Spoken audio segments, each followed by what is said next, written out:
আচ্ছা, আপনি না মোটরসাইকেল ইউজার, আপনি না মোটর বাইক ইউজার, তো আপনি কি জানেন আপনার গাড়িতে গোপন রোগ আছে কিনা?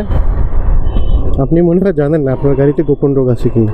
তো গাড়ির গোপন রোগ এটা আসলে সচরাচর সামনে আসে না, নীরবে থাকে। সেটা হচ্ছে আপনার ইঞ্জিনের ভিতরে, ইঞ্জিনের যে যন্ত্রাংশগুলো আছে সেগুলোর ভিতরে প্রচুর পরিমাণে কার্বন জমে, ময়লা জমে, ডাস্ট জমে আসলে ইঞ্জিনটা ঠিকমতো চলতে পারে না, ঠিকমতো ঘোরাফেরা করতে পারে না। হ্যাঁ, তো তখন কী হয়, আপনার গাড়ির পারফরমেন্স ড্রপ করে।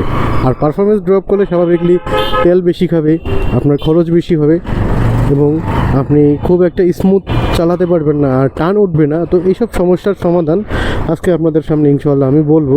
এমন একটা প্রোডাক্ট দেখাবো যেটা ইউজ করে আপনি ইনশাআল্লাহ এই গোপন রোগটা নিজেই সমস্যার সমাধান করতে পারবেন। সেটা হচ্ছে মোটো ফ্ল্যাশার। অপশান আছে আপনি কোনটা ইউজ করবেন এবং কোনটা ইউজ করলে সবথেকে ভালো হবে। তো বাজারে মূলত দুই ধরনের ফ্ল্যাশার পাওয়া যায়। একটা হচ্ছে ডাইরেক্ট আপনি ইউজ করতে পারবেন, আর একটা হচ্ছে যে লুব্রিকেটিং অয়েলের সাথে 50 ml সেটা ইউজ করতে পারবেন। তো দুইটার ভিতরে কোনটা সেরা, কোনটা ইউজ করলে ভালো হবে, কীভাবে ইউজ করবেন সেই সম্পর্কে বিস্তারিত থাকছে আজকের ভিডিওতে। তো দর্শক চলুন শুরু করি আজকের যাত্রা, আজকের ভিডিওতে। আসসালামু আলাইকুম এভরিওয়ান, ওয়েলকাম টু বিওয়াই মোটোবাইকস।